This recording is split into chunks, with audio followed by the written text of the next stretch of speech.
Il a créé la Révolution française et les États-Unis et la France. Et donc le nouvel ordre mondial apparaît en 1723. Donc l'ordre mondial, il est contenu là. C'est la crise de l'ordre mondial, elle est là. On est dedans. Mais deuxième crise très importante, la crise de l'ère du Verseau, j'ai envie de dire, parce que qu'est-ce que c'est 65? Si je dis que 68 c'est l'ère du Verseau, sachant que l'orbe est de 72 ans, c'est carrément hyper précis sur la pointe de l'ère du Verseau. Ce qui explique que les gens, à cette époque, étaient fous. Ils n'avaient pas que l'acide qui faisait l'effet. Ils captaient carrément l'ère du Verseau qui leur rentrait par le coronal. Donc ces gens-là, ils ont eu l'esprit qui a explosé. C'est là qu'on a inventé l'Internet. C'est à cette époque-là. C'est là que, si vous lisez les mémoires de Timothy Leary, qui est celui qui a balancé l'acide dans les États-Unis, qui a inventé le LSD, enfin qui a inventé le concept libérateur de LSD, méfiez-vous, ne le croyez pas sur parole, il en est revenu parce que ça fait des tas de morts et des tas de fous. Des gens qui sont devenus carrément fous avec le LSD. Mais ce qu'il raconte dessus est typique de l'époque, c'est intéressant. Et il a la vision, il se rend compte que ce n'est pas les hippies qui vont sauver le monde, il dit c'est les informaticiens. Il le dit en 68 ou 9. Alors qu'il n'y a pas l'Internet du tout. Il dit il y a des petits génies qui vont apparaître, parce qu'il est visionnaire à cette époque-là, puisqu'il a pris des grosses doses, il faut dire, et il voit l'avenir. Et il dit il y a des petits génies qui apparaîtront et qui vont créer les programmes que les gens vont se partager entre eux pour remplacer le programme qu'eux ils ont au sommet qu'on ne peut pas changer, qui est complètement coincé dans sa guérite avec sa manche droite, avec sa manche gauche. C'est quoi alors? Je ne vais pas la regarder à chaque fois. Donc... Ah oui, il faut qu'on arrête. On a une date limite, c'est maintenant. Je vais... Alors, quel est le mot-clé là? Eh bien, Uranus en carré à ça, si vous... Soit vous agissez, vous ne réfléchissez pas, soit vous, c'est-à-dire vous foncez. Parce que là, pourquoi je dis que c'est réfléchi? Parce que c'est intercepté. Hein. Pour des autres pays comme l'Allemagne. Parce qu'il n'y a pas de maison dedans. La maison 2, elle est tombée ici en bélier, normalement elle devrait être là. Eh bien non, elle est en taureau. Donc il n'y a aucune maison, donc tu n'as aucune expérience concrète pour capter l'énergie. Donc tu n'en es pas conscient. Ça veut dire que la France ne va pas être consciente de la violence qu'elle suscite en faisant ça. Et là, elle a conscience que de son rôle de résoudre le problème qu'on a avec le terrorisme au niveau mondial. Elle a conscience de son rôle-là. Donc c'est un rôle positif, pacificateur. Le pacificateur avec des mitrailleuses et des tanks et des avions. Ouais, ça s'appelle une guerre, ça, Coco. Et là, la guerre, c'est la violence. Et là. Donc, on a l'idée ici, d'un côté la violence, qui peut être, alors ça ne va pas être que ça va être les usines qui ferment, tout ça. Je veux dire, elles n'arrêtent pas de fermer, vous avez tous remarqué. Donc évidemment, il y a des gens qui vont en avoir marre, mais qui vont dire, et c'est trop tard à ce niveau-là. Donc, si on reste dans la... Et là, il est dit, l'ascendant, c'est comment je gère mon propre gouvernement, la maison 1. Comment je... Les seules planètes qu'il y a sont interceptées, c'est-à-dire je ne sais pas gérer. C'est-à-dire la France va rentrer dans une indigestion de la gestion. Parce qu'il ne va pas être possible de gérer, en prétendant être de gauche, des gens, des ouvriers en colère qui n'auront plus de boulot, et etc. Donc là, comment on peut résoudre cet aspect-là? C'est uniquement en perçant cette espèce de voile invisible, et ça peut, il y a deux mots possibles qui sont clarté ou lucidité. J'ai mis au choix, donc si je mettrai Galion, ceux qui ont dit voilà. J'ai dit ça clarté, ouais. Ou discernement, c'est... Oh yes! Allez, un discernement. En tout cas, le mot-clé, c'est discernement, c'est lucidité. Pourquoi lucidité? Parce que c'est le mot le plus clair, ça indique bien... ça redonne l'idée d'Apollon, c'est un thème qui est solaire en profondeur, qui demande d'aller chercher le soleil en profondeur. Et là, ce carré qui est sur la conjonction Soleil-Pluton, Pluton est attaqué par le Soleil est attaqué par Pluton, ça fait des années que ça dure. C'est-à-dire que la vision claire est attaquée par les possédants, les gouvernants, les gens qui ont des intérêts uniquement financiers, qui nous servent l'information tous les soirs au JT, une information pourrie, parce qu'ils ne veulent pas dire ce qui se passe vraiment. Sinon, ça serait inacceptable totalement. On se mettrait en colère. Mais là, maintenant, c'est su. Alors, il y en a qui vont se mettre en colère. Et la colère ne résout rien. On voit très bien par ce carré qu'elle empêche de trouver la paix que le peuple attend. Alors, du coup, l'axe, ça change d'idée, parce que l'axe, du coup, vous voyez l'importance qui est donnée par l'âme. L'âme, elle est encore certes dharma martien, dharma c'est Mars, mais l'axe, si on le fait placer, il passe exactement entre Mars et Pluton. Ça redonne l'importance de Mars-Pluton. Mars-Pluton, c'est les guerres, c'est la violence. Donc c'est 2012, c'est pas le 21 décembre 2012 qui est la fin du monde. Mais c'est ce que j'ai dit sur mon site, elle est reportée après les soldes. C'est-à-dire qu'en fait, il y a toujours le danger que quelque chose, toute l'année de cette année-là, soit extrêmement dangereux au niveau toute guerre est dangereuse. Surtout quand des gens ont la bombe atomique. Je rappelle que si, de par les alliances... Quel était le résultat? Ça, j'ai marqué aussi sur l'information qu'on a en cours récemment, que j'ai encore perdu mon papier. Putain, c'est le seul que je dois lire, je perds tout le temps. Voilà. L'information qu'on a, c'est la Syrie, par exemple. Ça, c'était pendant 2012. La Syrie, ça a servi à quoi? On a eu le printemps arabe en 2011. On a eu les islamistes de 2012. Tout le monde a voté sur le printemps arabe, il est loupé, quoi. C'est ce que j'avais dit déjà. J'avais dit il y aura des réactions terribles. Ne croyez pas qu'ils vont réussir à changer le monde tout de suite. Mais ils vont vous donner la note clé. Et après, l'ONU est impuissante face à la Syrie. La Syrie, on croit qu'il y a un printemps arabe, c'est un printemps sanglant. Mais ça a servi à quoi dans les faits? Le résultat, c'est que les deux blocs se sont reformés. Vous avez remarqué? Personne n'a remarqué ça. Les deux blocs se sont reformés. L'Est et l'Ouest. Les pays occidentaux d'un côté, avec Israël, et de l'autre côté, Russie et Chine, du côté de la Syrie, ça. Et ça, c'est ce qu'il faut voir, les gens ne voient pas ça. Cet événement a servi à ça. La Syrie focalise en fait et refabrique les deux blocs. Alors la Russie, comme c'est un pays verso, comme le Brésil d'ailleurs, c'est des pays d'où la solution peut venir, mais à condition qu'ils n'aient pas à leur tête quelqu'un, un ancien du KGB. Et là, pour l'instant, c'est le cas. Donc on est encore dans le vieux monde. On est les deux versants des deux... Vous savez, comme dans l'âge de glace, là, il a les deux pieds, et puis il y a une grosse fissure qui s'ouvre au milieu, puis il a deux pieds de chaque côté. Ah, décide-toi, tu sautes dans le nouveau monde ou tu restes dans l'ancien? Et c'est ça qui se passe. L'ancien monde, il est là. La conjonction Cérès en Gémeaux, qui ment, hein, je rappelle Cérès. Alors, Cérès, c'est le discernement. Hein. Cérès, la part de fortune est sur Cérès. Ça nous répète encore discernement. Parce que sans lucidité, c'est-à-dire il faut analyser les situations pour sortir du mensonge. Mais là, Proserpine conjoint Cérès, les peuples, entraînés par leur désir de retrouver leur nature fondamentale, vont croire que c'est le nationalisme qui va être cette nature fondamentale. Et là, on est mal barré. Donc on va retrouver, par défaut d'analyse, parce que cette conjonction est négative, elle est par-dessus la frontière entre deux signes. Donc ça veut dire que mon analyse lutte contre... si j'analyse, je vois bien qu'on ne peut pas retourner la Bretagne indépendante et que j'appelle de mes voeux. Ah, après on verra. Non mais c'est trop tard. L'Europe, le monde est fait. C'est même pas l'Europe, c'est le monde. Mais voilà, vas-y, pose ta question. C'est parce que Cérès est rétrograde qu'il ment? Oui, tout ce qui est rétrograde peut être vécu par quelqu'un qui ne réfléchit pas comme négatif. Parce que ça le ramène au passé non résolu. Mais le but de ça, dans le thème, c'est d'aller volontairement dans ce passé non résolu pour le résoudre. C'est ce qu'on appelle la psychothérapie. Donc si vous êtes, que vous soyez en psychothérapie ou que vous ayez une sadhana, vous devez faire ce mouvement-là, de retourner en vous-même, de voir ce qui ne va pas chez vous. Si vous ne le faites pas, ça ne sert à rien de méditer pour voir les petits oiseaux. Puisque c'est pas résolu, ça ment. Et ça, par définition. Par définition, ça ment. Tu verras que tous les problèmes du monde viennent de gens qui n'ont pas résolu leurs propres problèmes et qui les projettent sur les autres, ou sur une structure. Et qui croient que ça résout. Et qui croient que ça va résoudre les choses, en général. Donc là, on a la définition de ça ici. Les peuples eux-mêmes, pourquoi je dis les peuples? Parce qu'on est en Cancer, on est dans le signe du féminin, de la famille, du peuple. Et regardez cet espoir du féminin qui va sauver le monde. Je suis OK avec, on voit très bien que c'est le féminin, mais au sens profond, au sens clair divine. Les femmes ne sont pas moins idiotes que les hommes. C'est complètement idiot. On dit, ah oui, les femmes vont sauver le monde. C'était valable à dire dans les années 70, parce qu'on les faisait taire, on voyait bien qu'elles avaient un autre discours. Mais là, si on croit trop là-dedans, on ne voit pas que la solution, elle est entre les deux. C'est ni les hommes ni les femmes. L'intelligence n'a pas de sexe, on peut dire ça comme ça. Il y a des femmes complètement cons, il y a des hommes complètement cons. Là, le Proserpine en Cancer, c'est-à-dire le féminin archaïque, c'est-à-dire je m'accroche à ma terre, je m'accroche à ma famille, je m'accroche à ce qui m'appartient. La mère protectrice, quoi, la mère juive, comme on dit, la mère voilà, italienne, là, ce qui s'accroche à ça. Ah, mon fils, non, dis pas de mal de mon fils. Oui, bon, il les a tués, d'accord, mais c'est mon fils, quoi. Tu vois, il y a des trucs qui font que la mama, si tu veux, dans ces peuples méditerranéens, ils étaient prêts à défendre leur fils, même s'il avait fait les pires.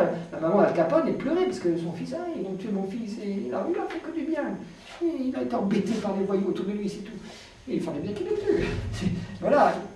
Donc là, le côté je défends n'importe quoi pour ne pas réfléchir, ça va monter à fond. Et c'est en train de se passer. Donc, vous voyez, ce thème, il invite. Moi, je ne fais pas de prédiction, au sens que pour faire la prédiction, il faudrait carrément, mais vous pouvez le faire chez vous si vous vous intéressez à un pays particulièrement, par exemple pour aller immigrer, par exemple, parce que vous voyez que c'est mal barré un peu pour la France dans ce thème-là. Vous voulez par exemple aux États-Unis, je ne sais plus où l'ascendant, il est à l'autre endroit. Bon ben voilà. Alors vous cherchez ça, vous cherchez, à ce moment-là vous pouvez comparer au thème natal du pays. On peut faire ça, peut-être un coup si ça intéresse tous les gens qui sont... je ferai un truc sur comment on fait en astrologie mondiale. Mais je ne le fais pas, je n'ai pas le temps. De toute façon, c'est pas la peine de faire un boulot comme ça qui n'est pas payé. Alors, parce que je fais ça, il faut bien être conscient, la salle 60 € ce soir, je ne sais pas comment on va s'en sortir. C'est bon, voilà. Donc l'idée c'est ça, c'est que il y a des moyens de savoir ce qui peut arriver à chaque pays. On peut le trouver. C'est tout à fait possible. Mais voilà, alors j'ai les 3 mots-clés, je les ai, oui. C'est la peine que je vide le chapeau, qu'il y a que ce mot de... Il n'y a personne qui a trouvé les 3. On va peut-être lire les mots.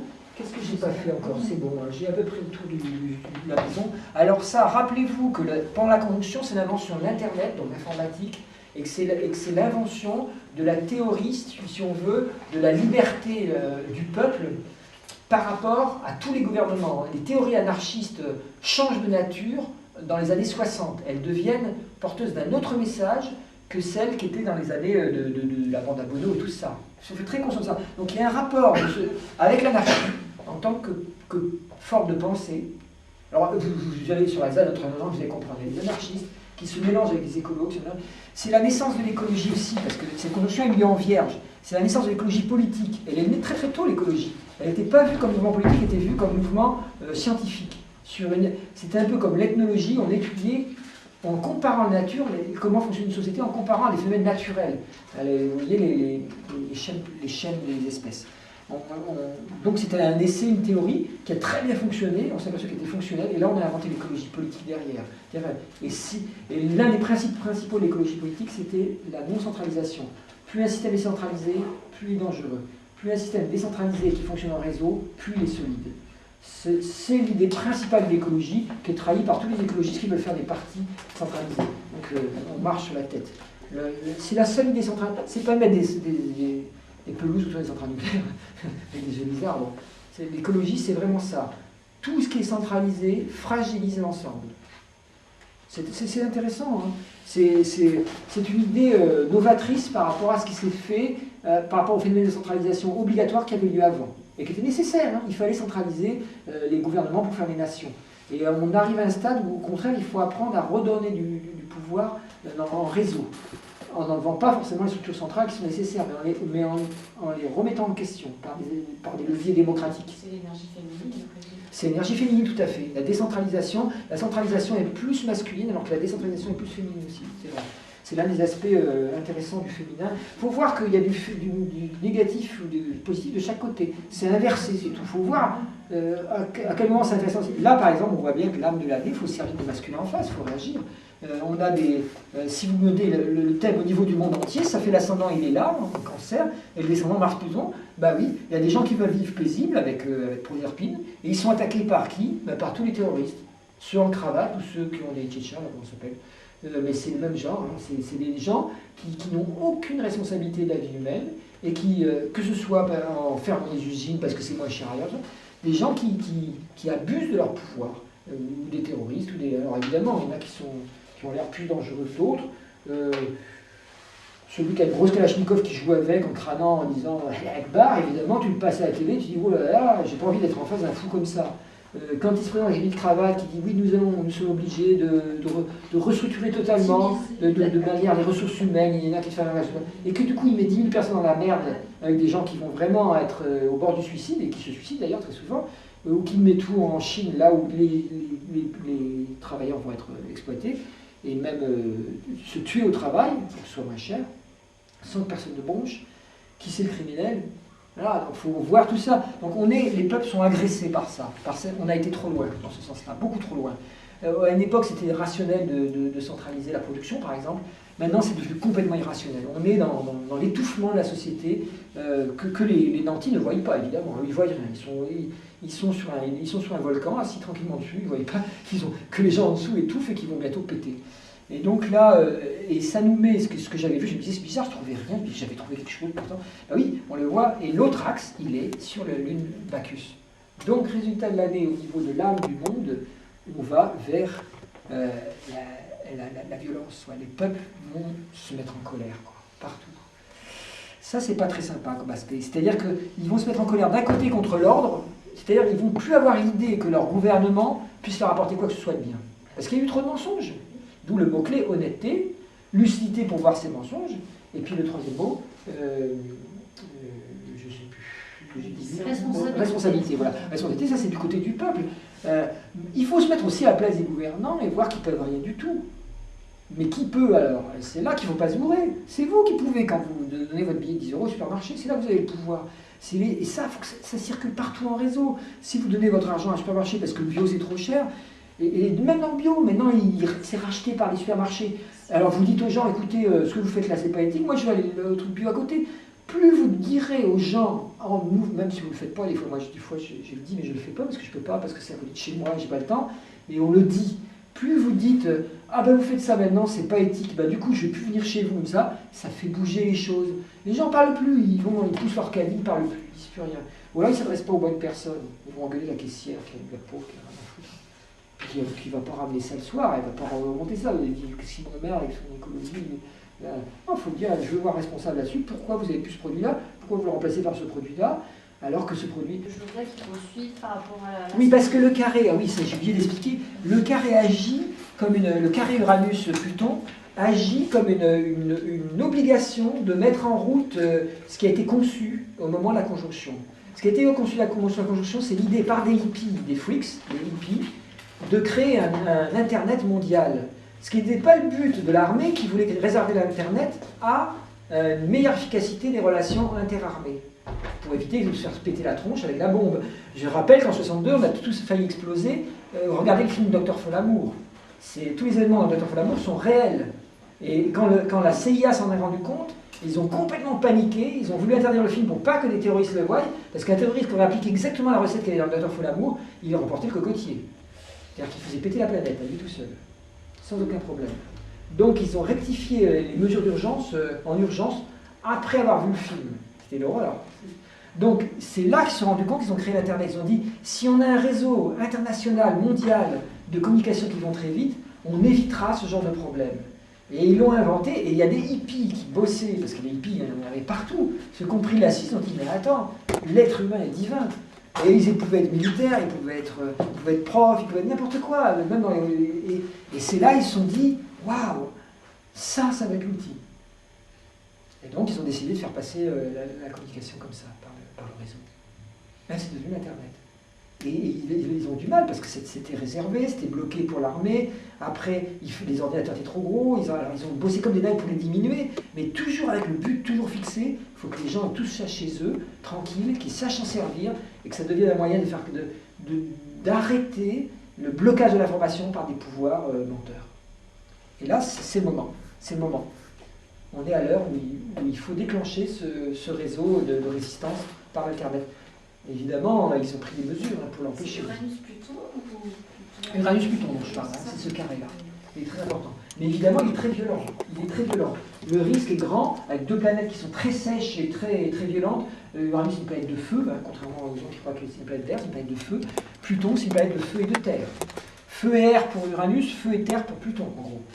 Donc, le point commun, c'est du feu. Alors, un carré, c'est martien, c'est du feu aussi. C'est extrêmement violent. Et donc, le danger que cette guerre faite pour le bien, on le voit avec tous ces aspects-là, vire à quelque chose de cauchemardesque, elle est tout à fait contenue dans le thème. C'est-à-dire quelque chose qui n'aille pas du tout dans la direction qui était prévue. C'est-à-dire que par un jeu d'alliance, tout d'un coup, il y a une fuite à un endroit où on ne s'attend pas, et que les grosses alliances énormes se déclenchent. Rappelez-vous l'assassinat du duc L'archiduc. L'archiduc, pardon. Ah oui, il n'était pas duc, il était archiduc, excuse-moi. Merci pour le détail. C'était le fils de l'empereur. Oui, c'est le fils de l'archiduc, donc ça ne pouvait pas être un duc. L'archiduc François Maximilien, c'est ça? Ferdinand. François Ferdinand, voilà. François Ferdinand d'Autriche. À Sarajevo. À Sarajevo, petit événement à la con. Rien du tout, un anarchiste qui voilà, il la connaît. Et clac, par des réseaux d'alliances, ça déclenche toute la Première Guerre mondiale. Donc on est à la frontière de ça. Donc n'ayez pas peur, comme disait le pape, je ne suis pas là pour vous faire peur, mais c'est pour dire, en étant prévenu, on peut savoir sur quel levier il faut agir, et on voit très bien le Dharma c'est Mars, il faut agir. Si les gens qui sachent ne le disent pas et ne rentrent pas là, alors évidemment, quand je tire, au moment où je tire les sonnettes d'alarme, je suis dans l'aspect martien, et évidemment, il y a des gens qui sont prêts à censurer, à dire ah oui, qu'est-ce que c'est que ce langage voilà, nous, on est pour la paix, qu'est-ce que tu fais, qu'est-ce que tu dis, c'est affolant. Mais non, c'est pas affolant, c'est ce qui va nous arriver, donc il n'y a pas à s'affoler. Moi je dis au contraire, méditez, calmez-vous, mais sachez que c'est sur les casseroles sur le feu, quoi. Et si vous voulez pas... La clé, c'est chez l'Allemagne. Voilà, il y a une clé qui est la prise de conscience. Et l'Allemagne, c'est très intéressant parce que les écolos sont beaucoup au pouvoir là-bas. C'est ce qu'on. Il faut voir que, alors, l'une des clés que je recommande, c'est la révolution industrielle de Jérémy Rifkin. Voilà, là, on va devoir donner 10 € de plus parce qu'on a dépassé l'heure. Enfin, on va se débrouiller, j'espère que vous allez m'aider. Mais Jérémy Rifkin, la troisième révolution industrielle. Ce bouquin qui doit changer toute la face du monde au niveau de l'énergie, il a été lu par les gouvernements allemands et l'Allemagne est très en avance sur ce programme-là. C'est le programme de ceux qui vont remporter la mise au niveau de l'ère du Verseau. C'est-à-dire ceux qui vont mettre en place les nouvelles industries, comme ceux qui ont misé sur l'informatique. Ben maintenant, ils ont plein de fric. Et ceux qui miseront sur la troisième révolution industrielle, qui est celle de la mise en réseau de l'énergie. Mais alors, c'est l'antinucléarisme à faire la caisse, évidemment. Et qui c'est qui a misé là-dessus? C'est les Allemands. Et ils sont déjà très avancés dans le programme. Il y a 5 phases au programme. Ils sont rendus à 3,5. La France est à 0, évidemment. Et donc, c'est hyper lisé, Jérémy Rifkin, pour voir ce qu'il dit. On a là les solutions de l'avenir. Donc, elles existent. Mais il y a des pays où c'est le blackout total. Et ces pays vont regarder aussi, j'ai oublié de le dire aussi malheureusement, l'axe Lyon-Verseau est intercepté également. Et l'axe Lyon-Verseau, c'est un axe où on peut maîtriser un peu la connaissance aussi. Et ce qu'on fait, alors c'est dans maison 6, maison 12 pour la France. Pour d'autres pays, ce ne sera pas là. Pour le monde entier, ce sera plutôt la pointe de la maison 2. Donc ça sera maison 2, 8, c'est-à-dire l'économie. Comment faire résoudre l'économie, comment résoudre la crise économique mondiale. Mais au niveau de la France, ça va être carrément un trou noir au niveau personnel. Ça, c'est le monde du travail, ça, c'est le monde des problèmes qu'on n'arrive pas à résoudre. On voit très bien que le Mars Dharma, il est dans le problème qu'on n'arrive pas à résoudre pour la France. Donc, elle ne va pas pouvoir faire reconnaître cette belle intention. Je rappelle que Hollande il a une conjonction Soleil à Apollon, donc il a le Soleil sur Apollon quand il était en Lion, là, et il est dans le trou, lui, avec ce Soleil ici. Il est dans le trou, il n'a rien vu, il a vu, il faut vraiment empêcher ces gens de tuer des gens comme ça, sans arrêt, quoi, il faut stop. Donc c'est un homme bon. Mais bon, des fois, ça peut... Non, vous voyez ce que je veux dire. Ça peut vouloir dire autre chose ici, ça finit par le mettre. Pas même si... Ouais, donc, on a fini là. On va s'arrêter. Donc, je vous remercie de votre attention. Ah oui, tu as une deuxième question? Oui, vite fait là. Ouais, juste, tu parlais qu'il y a d'autres facteurs du réchauffement climatique. Est-ce que tu peux rapidement... Ouais, c'est un peu hors sujet, mais c'est connu par des gens, les scientifiques qui bossent, les scientifiques qui sont là, sur Cérès et sur Uranus. C'est connu petit à petit. C'est-à-dire qu'en fait, il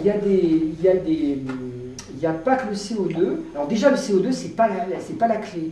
Il y a certains gaz qui fonctionnent 100 fois plus que le CO2, qu'est le méthane, par exemple. Et le méthane, par exemple, on le retrouve beaucoup justement avec les élevages de bestiaux. Le fait qu'on ait beaucoup des immenses élevages crée beaucoup de méthane. Et le méthane est 100 fois plus dangereux au niveau de la couche d'ozone, du réchauffement climatique. Ça, c'est un argument. Deuxième argument, c'est qu'il y a un bombardement solaire qui a lieu et qui a un certain rythme. Au niveau, on sait par exemple que sous Louis XIV, il y a une déglaciation. À cette époque-là, il y avait 3 mètres de neige tous les hivers à Paris. C'est plus le cas maintenant.